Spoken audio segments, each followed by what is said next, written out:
Hey guys, so in today's lesson, we're going to be covering a concept where we play chords and fit some scales around them chords.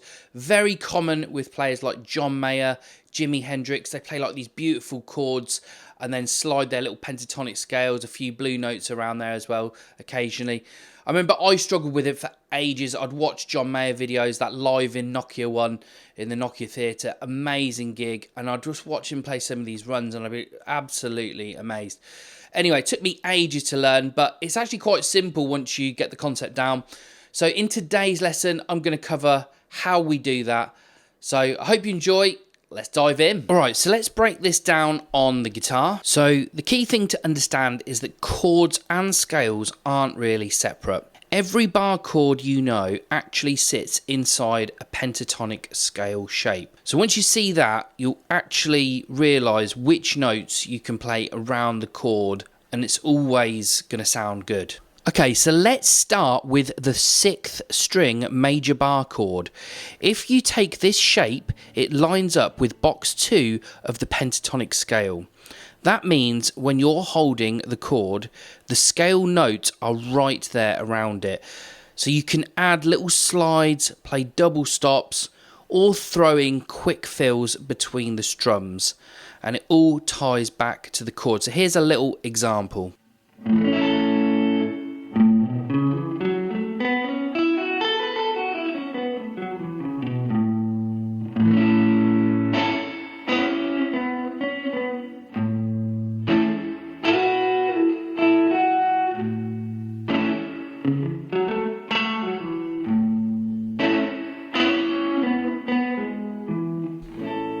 Okay, so now let's look at the 6th string minor bar chord. This one sits right inside box 1. It's usually the first pentatonic scale we learn. That's why it feels so comfortable. You don't even have to think too hard. You probably already know the notes. So when you're holding down that chord, you can sneak in all sort of small little licks and riffs that you already know just while holding down the chord.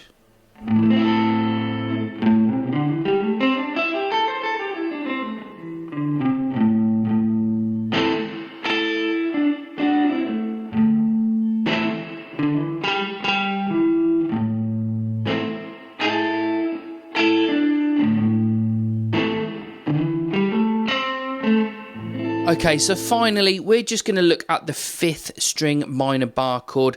I'm not going to go through all the bar chords today. I'm just going to stick with these 3 just to keep it simple for you today.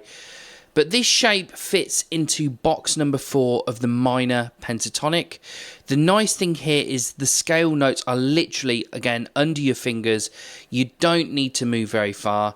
You can grab a couple of notes from the box while you're holding the chord, and it instantly sounds more interesting than just strumming.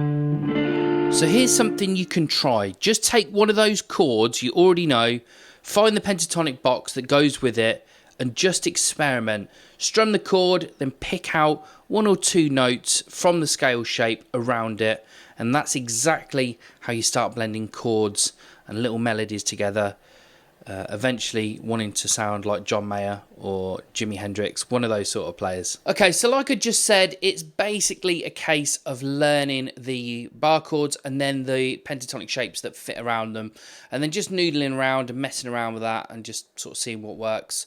Eventually, hopefully sounding like Mayer or Hendrix, that sort of thing.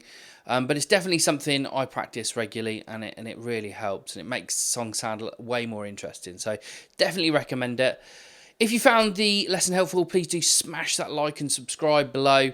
Also, if you want to work with me one-on-one, there'll be a link to my website in the description below. So please check that out, and I'll see you again in the next one.